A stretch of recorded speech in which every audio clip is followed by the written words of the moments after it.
Morning guys and welcome back to TomTalks, and it is World Cup fever at the moment. Everyone's happy, well not everyone's happy of course, but everyone who likes it is excited. It's a really great time at the moment, and it has been just over a month since our last men's football roundup. We're going to predominantly be talking today about what's happened at the World Cup, and I'm going to give my predictions based on what I've seen in the first game on where the groups are going to finish. I'm going to reflect a bit on the end of the club season as well. Transfer wise, I might do that in my next video just so this video isn't too long, but let's get straight into it. So, Group A, Mexico beat South Africa 2-0 with Quinones and Raul Jimenez scoring. A competent performance from Mexico. I thought they were decent. I thought they just were better than South Africa in this game. There was a lot of red cards in this game as well, admittedly. The last one, which was Montez, I don't think was a red card personally. But Mexico did what they needed to do. South Africa were quite poor though in this game, I've got to say. So, is that something to take into account? Yes. But I think Mexico got the job done, and they do have enough attacking threat there. The other game in Group A was a much more tight affair, but South Korea came from behind to beat the Czech Republic 2-1 with Oh Hyun-gyu scoring what proved to be the winner. Hwang In-beom scoring an assist in there. Czech Republic were decent, you know. Souček was a presence in the box. Kufal, Patrick Schick is always someone who can cause a problem here. But, you know, South Korea had the players. Lee Kang-in of PSG, as I mentioned, Hwang In-beom. And they looked decent, and they managed to get the job done. And, you know, it was a tight game. But as I say, they got it done. And based on what I've seen so far in Group A, I think South Africa are going to finish bottom. I don't think they were very impressive at all. Defensively quite naive, not much going forward, so I think they'll finish fourth. Third place, I'm gonna say the Czech Republic, but only just. I think there is a decent amount in that squad, and as I said, they did look competent against South Korea. But I just think the home crowds in particular are just going to get Mexico over the line there. I think Mexico maybe doesn't necessarily have the squad depth that the Czech Republic has, but I think the home advantage does count. So I think that will push them into second. And then I think South Korea will win the group because they just have a lot of talent, and particularly in the forward play lines. And I think that will get them to top the group there. So that's Group A. In Group B, was an interesting first game there with Canada and Bosnia-Herzegovina drawing 1-1. Canada's main man, Kyle Lawrence, coming off the bench to equalise for them. Bosnia were pretty good in this game, and I think defensively they were very decent as well. But Canada just, you know, they had substitutes, they had players who could change the game. Could have won it as well, but I think a point was fair. I think both sides played very well in that game. And then the other game in Group B saw Qatar and Switzerland drew 1-1. A late stoppage time own goal, getting Qatar a point. And Switzerland only have themselves to blame. You know, Brian Berlo took the lead with the penalty, but they had plenty of chances to win it from him, from Xhaka and Doy. They have a lot of talented players in this squad, and they didn't take the chances, and fair play to Qatar. Great point for them. Based off what I've seen in Group B, I still think that Qatar is probably going to finish bottom. I just don't think maybe they have the quality of some of the other teams to get goals. So that is why I think that. I'm going to say Bosnia will finish third. I think that they are strong at the back, and they definitely have players up front, but I just think the other teams just have a bit more going forward than them, which will stop them finishing in the top two. I think, again, spurred on the home crowd, I think Canada would be able to nick second. I wasn't majorly impressed by them, though, I've got to say. They do have some talented players in their team, but I think they were somewhat lucky to get a point in ways. And I think Switzerland, in the end, I think they'll look at the Qatar game, they'll make sure they got the shooting boots on next time, and then they'll top the group there. Group C now, and it was an entertaining first half between Brazil and Morocco. Saibari, great little run set up by Ben Beraham Diaz, and it was a great finish over Allison. And then, a bit of Vinicius Junior magic to equalise. I thought Morocco were fantastic, particularly in that first half. And Brazil looked a bit lacklustre. Casemiro went off at half time and he was struggling. They kept giving the ball away all the time. And yeah, I wasn't massively impressed by Brazil, I've got to say. I going into this World Cup, I didn't think Brazil had much of a chance, even though they have a very good manager in Ancelotti. But they did impress me this game, and I think Morocco, came out of that game looking better, in my opinion. And in the other match in Group C, I mean, great, not good win for Scotland. John McGinn scoring the only goal there in a 1-0 win over Haiti. Wasn't the best performance though from Scotland. They will need to turn up a bit more if they want to get through this group, in my opinion. I mean, obviously it's great for them to get their first win since 1990, but I wasn't particularly impressed by Scotland. So for Group C, I think Haiti are probably going to finish bottom. They did look okay at times against Scotland, but they're going to struggle, I think, against Brazil and particularly Morocco.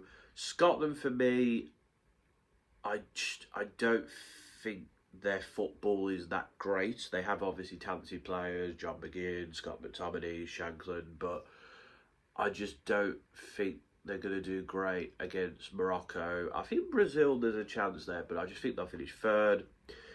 Brazil, I think will pick it up a little bit, but only to get second. I wasn't massively impressed by them, and I think Morocco will top the group. They looked very good. They've obviously got they've got a plethora of talent in that team, and that will be enough to see them out there. In Group D, great start for the Americans. They beat Paraguay 4-1. Balogun with a brace.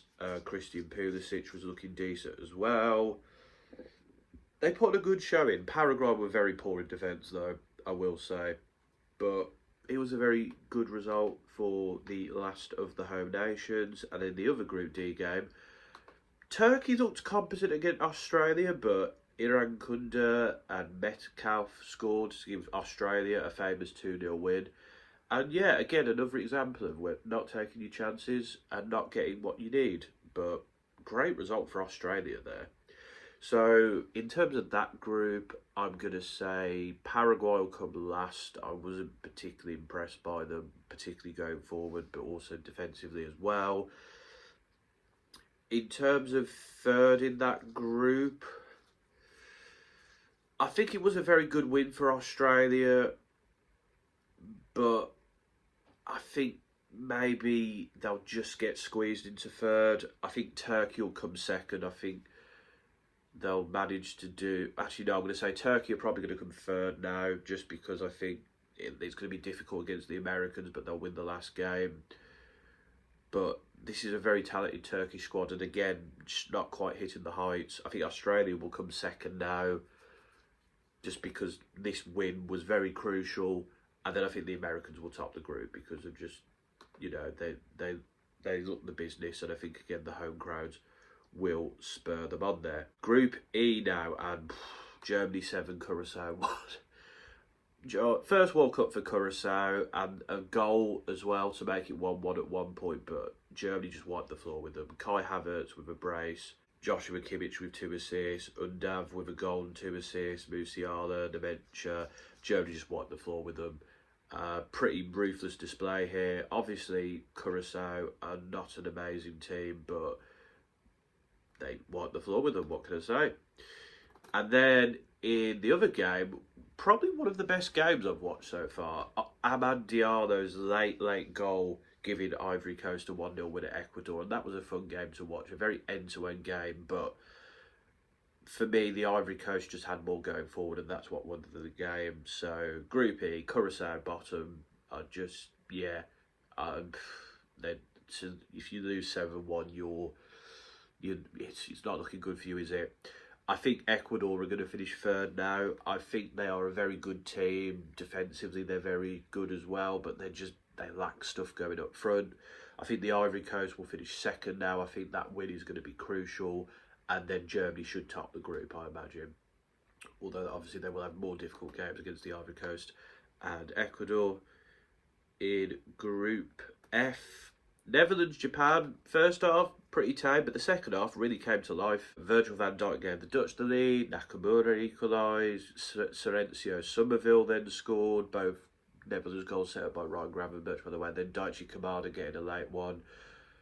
Two sides who looked pretty even, so yeah, I wasn't majorly impressed by the Dutch, but they managed to do what they needed to do, and then Japan have some talented individuals in their team, Kamada, Kubo, Ueda. I think these two put on a decent showing, but there was nothing there to suggest they're going to do amazingly well at this tournament, in my opinion. And then the other match in Group F, I mean, Sweden wiped the floor with Tunisia. I mean, Tunisia's manager has been sacked. 5-1 win. Ayeri was fantastic. Brace from him. Alexander Isak with a goal and 2 assists. Gyökeres with a goal and assist. Tunisia were poor, but Sweden just were great. They just completely ripped them apart and showed their qualities here. In terms of the group, I mean, Tunisia's going to finish last. I mean, even if their manager stayed, it probably wasn't looking good for them. Third spot, I'm gonna make a bit of a wild one here and say the Netherlands are going to finish third. I don't know. I have a feeling that maybe there's not quite enough going on in that team, and they will probably still be one of the best third place teams, but I think they'll struggle to get out of the group. Sweden will come second, I think. Their attacking talent will get them over the line there. And I think Japan's going to top the group. They're a talented team. They always do decently. And I think, they will squeak into first there. On to Group G now. An entertaining one between Belgium and Egypt. Emam Ashur set up by Salah. And Egypt did really well in the first half. Could have took their chances a bit more, though. And in the second half, Belgium scored. Lukaku putting pressure on, which led to an own goal. Egypt, though, I will say, were the better of the teams here, in my opinion. I wasn't majorly impressed by Belgium in this game, but, they managed to get a result, so you've got to give them credit for that. And in the other Group G game was a tense affair between Iran and New Zealand, but it finished 2-2, just with a brace, both set up by Chris Wood, but Mo Ehebi managing to get Iran a point. It was an end-to-end game. Both sides were a great threat in attack. Both sides defensively not doing their job there. So in terms of this group, it's a tough one really, because all the sides kind of impressed me a bit. I'm going to say bottom of the group will probably be... I'm going to say New Zealand. I think they do have some decent players in there. But I don't know. I just think out of the teams I've seen, they'll probably be the least. I think Iran will come third. I think Iran maybe just, I don't know, something will spur them on to get third place. I think Belgium are probably going to come second. I think they looked fine and they have some talented players, but wasn't majorly impressed by them. But I think Egypt will top the group. I think they were lucky not to get the win against Belgium. And yeah, I was impressed by Egypt the most. But this is probably the tightest group to call. Like, you could move those around in any sort of direction, and things could change. Group H, what a result for Cape Verde. They got a point against Spain, 0-0. Spain just kept passing the ball around, trying to get something from it, but Cape Verde were fantastic defensively, and what a result for them at their first World Cup. And then Saudi Arabia and Uruguay drew 1-1. Unlucky for Saudi Arabia, were very good in the first half. Abdullah Al-Amiri gave them the lead. Araujo then managed to get the equaliser there. Was not particularly impressed by Uruguay at all. They don't quite have the team of yesteryear, but like you still have like Darwin Núñez and Agati and Frederic and Valverde, but didn't impress me at all. Uruguay, very lucky to get a point. In terms of this group, I think Cape Verde will still finish last. I think it was a great result against Spain, but they didn't offer too much going forward, and I think that will come back to bite them. I think Uruguay are going to come third. I was not impressed by them at all, and I think they're going to struggle against Spain, and they'll struggle against Cape Verde as well. I think Saudi Arabia will come second. I think obviously having the quality of players they've had in the Saudi Pro League has helped this team improve, and I think they'll do to finish second. I think Spain will finish first. I think they'll be able to get the job done against the other two teams, even though they struggled here. But I do look at this Spain team and I think, can they go and win the World Cup? I'm not so sure. Group I next, and very good game between France and Senegal, but a Kylian Mbappe double, a fine second goal, by the way, helped them get over the line there. But I was very impressed by Senegal. I thought they played very well, and they gave France a game, and it was only late on that France sort of sealed the deal there, but it was a great game to watch. And do you know what? Iraq did give Norway a game, but Erling Haaland's double and then put them in front at half time. And in the second half, Norway just took a step up and got the job done there with Ostergaard and then that own goal right at the end there. But good display from Norway. Not the best performance, but just having someone like Erling Haaland in your team just gets you over the line, doesn't it? So for Group I, I'm going to say Iraq are going to come last. I thought they put in a good performance here, but they didn't have the legs at the end and they just got blown away. I think third place, I'm going to go Senegal. Senegal were very good against the French here, but I think losing the first game puts yourself in a bit of a predicament, and I think Norway have a lot of attacking talent. I think I'm going to go for Norway in second because I think France's win was more impressive. And I think Norway, while they do have good players, I think they were slightly a bit vulnerable in this game at points. So I think they'll come second. I think the French will top the group. But again, this is another interesting group that could go to the wire. Then we have Group J, the Lionel Messi show basically. Hat-trick from him to beat Algeria 3-0. That challenge, though, nobody picked up on it, and it was a bit of a dodgy challenge, I've got to say. But great, Argentina did the job there. Algeria did have some chances, to be fair. They did put the ball in the net. Obviously, there was a couple of offsides early on, but Lionel Messi showing he still has it. And in the other game in that group, Austria fairly comfortably against Jordan. Marko Arnautovic sealing it with that stoppage time penalty there. I wasn't majorly impressed by Austria, though. I think they were pretty good. They caused problems, but, you know, Jordan did give them a game. And judging by that group, I think Jordan will finish bottom. I think, you know, there's some talent in that team, but I think there's just a bit more quality in the other teams. I'm gonna go for Algeria in third. I think there just seems to be lacking something there, and I think Austria just has enough attacking talent to come second, and then I think Argentina's going to top the group. Next up is Group K. Portugal held to a 1-1 draw by the Democratic Republic of Congo. Great start for them with that João Neves header, but then Yohan Wissa, fantastic header, and what a moment for the Democratic Republic of Congo. And Portugal tried, but they couldn't get one. So, a great result for the Democratic Republic of Congo, though. They looked a threat on attack, and they defended really well in that game, so you have to give them props for that. And then, of course, like, Colombia beating Uzbekistan 3-1. I think Uzbekistan did look decent. They carried an attacking threat. But, you know, Daniel Munoz with a goal. That was a fantastic goal, by the way, that little run and then the flick. And then Luis Diaz with a goal assist as well. I think Colombia weren't amazing in that game, but I think they managed to just get the job done here. So for Group K, I was impressed by Uzbekistan, but I just think they maybe lack the quality to get results here. So I'm going to say they're bottom. Third, I'm gonna go. Joe, I'm gonna go with something crazy. I'm gonna say Portugal come third.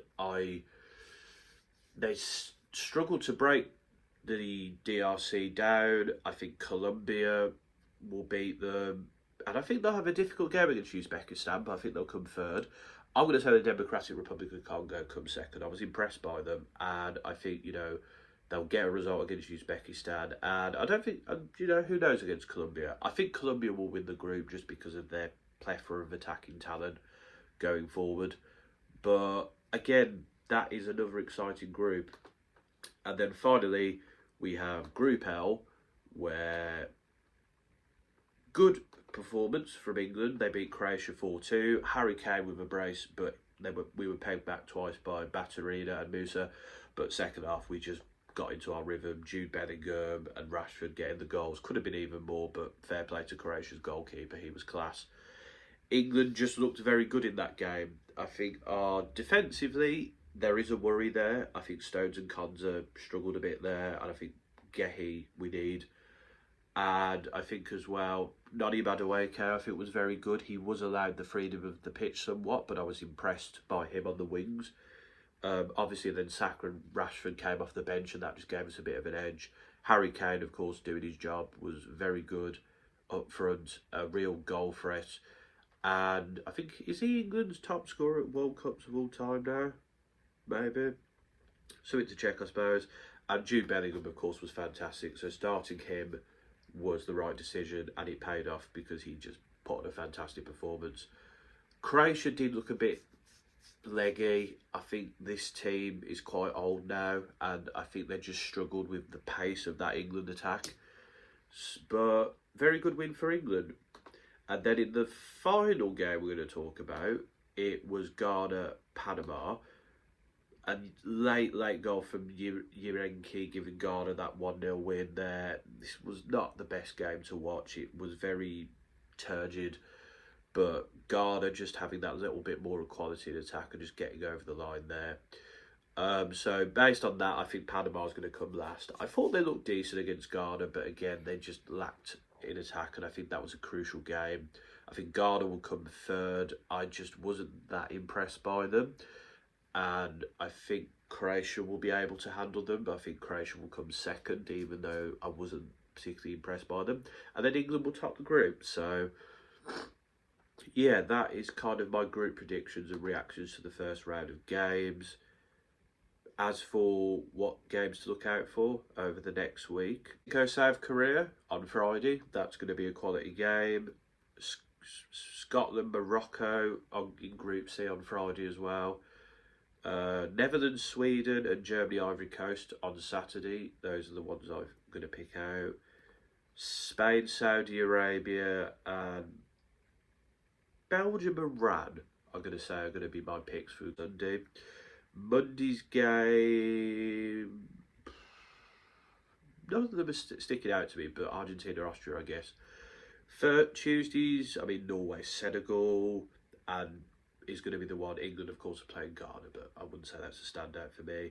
Wednesday, I'm going to say Colombia, Democratic Republic of Congo is going to be the one. And then Scotland, Brazil, I think. That could be an interesting one. And I think Switzerland, Canada as well. Next Thursday, I'm going to say Czech Republic, Mexico is going to be the standout game. Also Ecuador, Germany. Next Friday, Japan, Sweden. Turkey, United States. Norway, France. Saturday next week, then is going to be Uruguay, Spain. Egypt, Iran. And England's, of course, away at Panama as well. And then next Sunday, which will be the last games of the group stage, Colombia, Portugal is going to be the standout ones. So that's the World Cup, basically. It's been an interesting start. England looked pretty good. There's been a lot of the smaller teams are doing well, but I like how even it's been. Like, there hasn't been really any games where a team's been blown away outside of like the Curacao or the Tunisian one, but all teams have sort of given it a go, and they've not made it easy. So I've enjoyed it from that perspective. I'm going to quickly round up the rest of the club season now. Arsenal won the league. You know, Man City just faltered a bit at the end there. So fair play to Arsenal. Their first league title in 22 years. Their fans are still celebrating because I found a Primavera festival review coming soon. But no, fair play to Arsenal. They deserved it. They got over the line. They got the job done. Good result.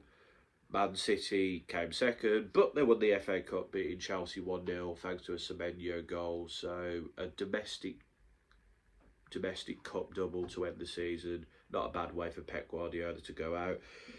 He has been a very good manager, and his reign at City will be remembered, whatever happens with these alleged charges. But, you know, it'll be interesting to see what City are like post-Pep. United in the Champions League, Villa in the Champions League, great season for them. They also won the Europa League, comfortably beating Freiburg in the final. The people I worked with were very happy, had a great night out after that one, but great season for Villa and for by Emery. Liverpool just getting into the Champions League, very, very just though. It was a poor season from Liverpool though, and Arne Slot has now been sacked, so it'll be interesting to see who takes over at Liverpool. Bournemouth and Sunderland are going to be in the Europa League. I mean, Bournemouth have been fantastic this season. I wonder if Iriota regrets leaving, because, you know, Europa League football next year, maybe a bit more of a budget. Yeah. And I mean, what Reggie Lebris has done at Sunderland is brilliant. I mean, from promotion to Europa League, like, they have a good team, obviously, with like Xhaka and Siddiqui and players like that. But this Sunderland team I'm going to be interested to see how they do in the Europa League next year. And then Brighton just about holding on to get Conference League, which they'll be happy about, to be fair, because, you know, Brighton fell off a bit at the end of the season, but they managed to hold on, so they'll be happy there. Brentford missing out. They will be disappointed to miss out, I think, but they had a very good season. Chelsea not getting European football, of course. Xabi Alonso's coming in now. He's a great manager, but can he get this Chelsea team working? We'll have to see. Palace won the Conference League, so they will be playing Europa League football next year. A great ending for Oliver Glasner's era at Palace. And then, of course, joining Burnley and Wolves in the Championship is West Ham. It was a very narrow one on the final day, but Spurs just getting over the line. And judging by the signings they're making, I don't think they'll be in that trouble next year. I think De Zerbi has made them a lot better. But commiserations to West Ham, who just, you know, they were pretty good at times, but, you know, it's a shame for them. And, you know, they're going to lose Somerville and Mateus Fernandez. Bowen might be going. So it'd be interesting to see how they do trying to get back up next year. But that was the Prem. And coming up from the Prem is Coventry, Ipswich. Although Kieran McKenna is leaving, which is interesting. So I don't know who's going to be managing them. And then, of course, Hull have come up because Southampton had a fantastic end to the season, got to that FA Cup semi-final. They were brilliant. But then Spygate happened and they lost their place. And Hull just got over the line against Middlesbrough. It was a very good playoff final, in my opinion. But they nicked it. So fair play to Hull. Although now, because of the bonuses they've given to their players for promotion, they might be getting a points deduction, which it's all a bit messy, really. But I'm glad to see Hull. And it's nice to have someone back in the Prem. It's been a decade, I think, since Hull got back in there. Obviously, I'm excited to see Coventry, Ipswich. See what happens with them. But it was an exciting end to the Prem, nevertheless. PSG won League One, and they also won the Champions League as well. You know, looked like a bit of a cagey final, but then in the penalty shootout, Eze and Gabriel miss. And Arsenal, you got to give them credit for taking the game to penalties, but yeah, for me, I just feel like, you know, you've got to offer a bit more going forward and try and take the game to PSG, which they didn't. But, you know, Arsenal will be back next year. But Luis Enrique's era at PSG continues to be successful for them. Barcelona won the Liga, Serie A, I think, was won by Inter Milan. But the interesting one with that was Como got into the Champions League. Cesc Fabregas, Como, what AC Milan and Juve missed out. And Cesc Fabregas has done such a good job at Como. So fair play to him. And it looks like he's going to be sticking around, but he's going to get a big job at some point in the future. You can tell. Obviously, heartbreakingly, Hearts lost the Scottish title on the final day to Celtic. I mean, Martin O'Neill did a great job there, and I think he stayed on permanently. I think that's the right decision. But commiserations for Hearts, particularly with Shankland leaving to join Rangers as well. Yeah, we could have had some history there, but sadly not to be. But Hearts did a fantastic job, and hopefully they can give it a go again next year. Because you know the fact that Alex Ferguson's Aberdeen is the last team who isn't Celtic or Rangers to win the Scottish League, it's too long, man. It's too long.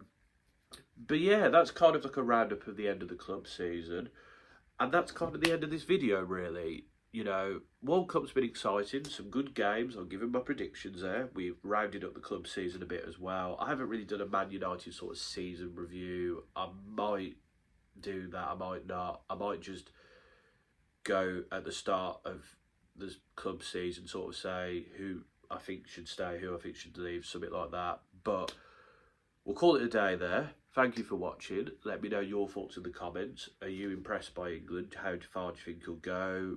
If you're not an England fan, if you're a fan of another nation, let me know how far you think they'll go and if I've been right about them.